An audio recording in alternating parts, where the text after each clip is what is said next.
ഞാൻ എൻ്റെ എല്ലാ ലീവിനും വിചാരിക്കും അലാറൊന്നും വെക്കാണ്ട് കുറെ നേരം കടന്നുറങ്ങാൻ പറ്റിയിരുന്നെങ്കിൽ വിചാരം മാത്രമേ ഉള്ളൂ. രാവിലെ ആകുമ്പോഴത്തേനും കണ്ണും തുറന്ന് കിടപ്പുണ്ടായിരിക്കും. ഡ്യൂട്ടിയുള്ള ദിവസം എനിക്ക് ഉറക്കം എത്ര മതിയാവാറുമില്ല. ഡ്യൂട്ടി ഇല്ലാത്ത ദിവസമാണെങ്കിൽ എനിക്ക് ഉറങ്ങാൻ പറ്റാറുമില്ല. എന്നാലും ഇന്ന് ഞാൻ കുറെ നേരം കടന്നുറങ്ങി. ഒരു ഉച്ചരൊക്കെ ആയപ്പോൾ നീച്ചു. ഇന്നേരൊക്കെ ചെയ്തു തീർക്കാൻ കുറേ പണിയുണ്ടായിരുന്നു. ഒന്നാമത്തെ കാര്യം ഇവളുടെ ഡ്രസ്സൊക്കെ ചേഞ്ച് ചെയ്ത് കൊടുത്ത് മുടിയൊക്കെ ഒന്ന് കെട്ടിക്കൊടുക്കണമായിരുന്നു. ഇവള് വന്നേ പിന്നെ എൻ്റെ എല്ലാ ലീവിനും ഇവളുടെ ഡ്രസ്സ് ചേഞ്ച് ചെയ്ത് കൊടുക്കുക, മുടി കെട്ടിക്കൊടുക്കുക, ഇതൊക്കെ തന്നെയായിരിക്കും പണി. ഞാൻ ഇവളുടെ മുടിയുടെ ഒരു ബിഗ് ഫാനാണ്. അപ്പൊ ഇന്ന് കഴിക്കാൻ പ്രത്യേകിച്ചൊന്നും ഉണ്ടാക്കേണ്ടി വന്നില്ല. കാരണം ഓൾറെഡി ഫ്രൈഡ് റൈസ് ഇരിപ്പുണ്ടായിരുന്നു. അപ്പൊ ജസ്റ്റ് ഒന്ന് ചൂടാക്കി എടുത്തു. അതിന്റെ കൂടെ കഴിക്കാൻ വേണ്ടിയിട്ട് കുറച്ച് സോയ ഇങ്ങനെ വറുത്തും കൊടുത്തു. ചോറിനേക്കാൾ കൂടുതൽ സോയ ആണല്ലോ എന്നൊന്നും വിചാരിക്കേണ്ട ആവശ്യം കൂടി എടുത്തു തന്നെ ഉള്ളൂ. അതും കഴിച്ചു കഴിഞ്ഞാൽ എൻ്റെ ഫേവറേറ്റ് ആയിട്ടുള്ള ഗുവാബാറും പിന്നെ ഒരു മാംഗോ ബാറും കൂടി കഴിച്ച് കുറെ നേരം കൂടി കിടന്നുറങ്ങി. വൈകിട്ട് ഒരു പരീക്ഷണമായിരുന്നു.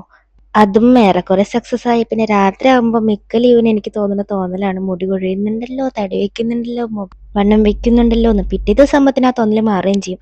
ഇപ്പൊ ഞാൻ മുടങ്ങാതെ ചെയ്യുന്ന ഒരു കാര്യമാണ് ഡയറി. അപ്പൊ പിന്നെ സാധാരണ ഡ്യൂട്ടി കഴിഞ്ഞ് വന്നാണ് എഴുതാറ്. ഇന്ന് പിന്നെ ലീവ് ആയതുകൊണ്ട് പിന്നെ ആ പണികളും നേരത്തെ കഴിഞ്ഞു വെച്ചു. പിന്നെ ഈ നേരത്തെ പറഞ്ഞൊരു തോന്നലുണ്ടായിരുന്നില്ലേ, അപ്പൊ പിന്നെ കുറച്ചു നേരം നമുക്ക് ഫേസ് എക്സസൈസ് ഒക്കെ ചെയ്യാന്ന് വിചാരിച്ചു. ആദ്യത്തെ ആവശ്യം മാത്രമേ ഉണ്ടാവുള്ളൂ. കുറച്ച് കഴിയുമ്പോൾ അതൊക്കെ ഇങ്ങോട്ട് മാറിക്കിട്ടും. എന്നാൽ ഇന്ന് വലിയ തകൃതിയായിട്ട് തന്നെ ഫേസ് എക്സസൈസ് നല്ല രീതിക്ക് ഞാൻ ചെയ്യും. അപ്പൊ എന്തായാലും ഇന്നത്തെ വിശേഷങ്ങൾ ഇത്രയേ ഉള്ളൂ. See you next video. By.